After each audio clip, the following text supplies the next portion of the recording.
Ako po'y mananawagan para sa darating na eleksyon. Ang gusto ko sanang mangyari, para na rin to sa ating mga kinabukasan. Higit sa lahat sa mga anak natin, mga next generation. Gusto natin ang katahimikan, gusto nating masayang buhay, gusto natin ang higit sa lahat ay kaligtasan. Ito sana ibubuto natin. Ito yung mga inendorso ni Pangulong Duterte. Ito yung mga karapat-dapat. Kasi ito mga to, pag ito yung binoto natin, sila yung tutulong higit sa lahat kay Sara Duterte. Sila yung pipigil sa impeachment ni Sara Duterte once makarating na once masimula na sa Senado, which is nakarating na nga sa Senado, sa darating na June, doon pa lang nila sisimulan. Ngayon, pag natalo ito, at nanalo ang Marcos administration senatorial lineup, tuloy yung impeachment kay Sara Duterte. So kung maaari sana, please lang, ito sana iboto natin yung mga inendorso ni Pangulong Duterte para yung impeachment para kay Sara ay hindi matutuloy. At si Sara ang mananalo sa darating na 2028 pag once na tatakbo siya ng presidente. At yun ay ikakaganda ng buhay natin. So, last chance, ako'y mananawagan, ito ang ibubuto natin. Ang mga inendorso ni Pangulong Duterte. Please lang.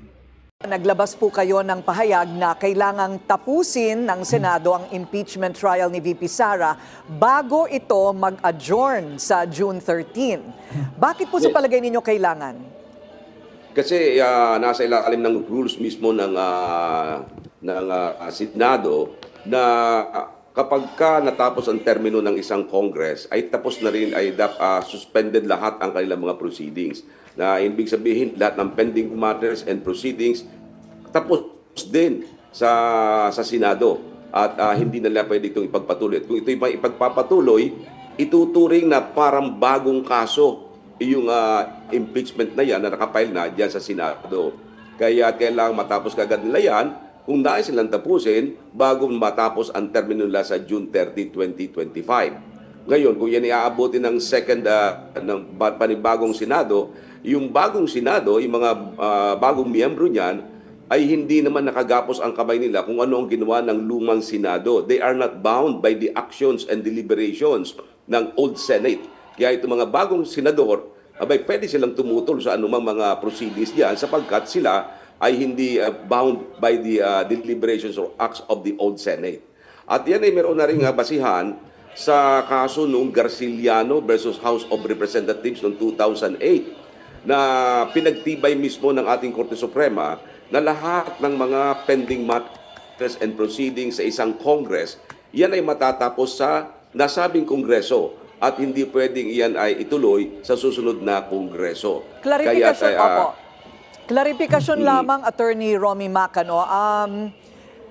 Ito po ay applicable dito lamang po sa Senado dahil dito po sa mababang kapulungan ay natuloy na nga po at natapos ang pag-aaral sa mga kaso at na-impeach na nga si VP Sara sa mababang kapulungan. Ang sinasabi po ba ninyo na back to zero kapag inabot ng June 13 ay sa Senado lamang? Sa Senado lamang, sa Senado yon. Pero ang mangyayari nga noon ay ituturing na parang bagong complaint yung naisampang kasong yan sa Senate natin. At kapag itinuring na bagong complaint yan, maaaring gawing depensa naman ng kampo ni Sara na may violation yan sa one impeachment rule within a period of 1 year. Kaya medyo magiging magulo ang sitwasyon ng nasabing impeachment complaint kapag yan ay hindi natapos sa kongresong ito ng present senators. Kaya sinasabi ko na dapat tapusin nila yan hanggang June 30. Yung sinasabi namang special session na patatawag ng Pangulong Marcos, doon maaari lang matapos yan. At pwede naman silang gumawa ng special proceedings nila dahil sa naiiba nga yung kasong ito at dapat nilang aksyonan yung bagay na yan pagkat inihain nga yan sa kanila ng House of Representatives. Kung bago na po ang komposisyon ng Kongreso, ang mababang kapulungan, maaari po ba nilang isantabi ang ginawa pong impeachment ng nakaraang Kongreso, itong mababang kapulungan po? Well, depende na yan dun sa liderato ng bagong House of Representatives kung anong kanilang gagawin. Ngunit ang aking sinasabi, kapag hindi natapos yan, magkakaroon ng malaking problema ang nasabing impeachment case na nakasampa ngayon sa present Senate.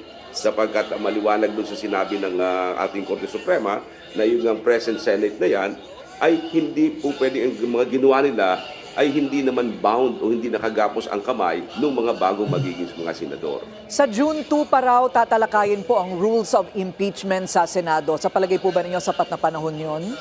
Baka kulangin, Corina, kasi kung June 2, kailangan pa nilang magkaroon ng publication ng kanilang mga rules of procedure na gagawin. Yung publication of rules ngayon ng present Senate, hindi mo pwedeng i-apply yung publication para sa susunod. Yung susunod na Senate, kailangan meron pa ring separate publication. Yun ang sinabi mismo ng ating Korte Suprema doon sa Garciliano versus House of Representatives nung ang kasong yun ay makarating sa Senado. Na napag-alaman na doon sa Senado, hindi nila na-publish yung rules of procedure. Nang ibig kong sabihin sa ngayon, kung sakaling dumating ang bagong Senado sa after the 2025 election, kailangan magkaroon ng bagong rules of procedure na merong publication. Ay ang publication yan, it will take effect, sabihin na 5 days after publication. Pagkatapos, bibigyan mo ng 10 days sa ilalim ng rules nila, 10 days for Sara Duterte to file an answer. Pagkatapos, the prosecutors will be given 5 days to file an answer. Halos 20 days na ang makukonsumo dyan. Paano pa mga gagawin nilang preparasyon para sa actual trial? So, hindi matatapos yan by June 30 at matatapos ang termino ng mga present members ng Senate. Wala naman pong ipinagbabawal ang konstitusyon sa ngayon o prohibisyon na pwede na nilang talakayin itong impeachment ngayon sa Senado. Well, wala naman pinagbabawal ang konstitusyon sapagkat sa ilalim ng saligang batas, sinasabi lamang doon na ang ating Senado ang may kapangyarihan na lumitis at maghusga ng isang impeachment case. Kaya depende yan sa Senate. Pero merong sariling rules of procedure ang Senado na dapat nilang susundin.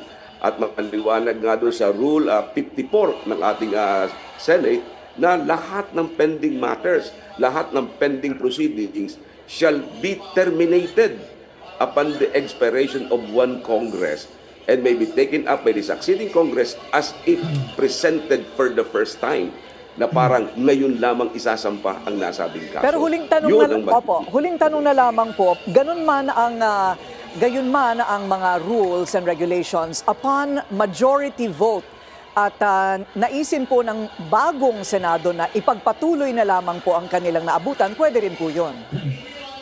Maaaring po pwede yun, pero palagay ko magkakaroon man na malaking problema yan. Kasi nga, ang sinasabi ng rules nila, that case will be treated as if it was filed for the first time.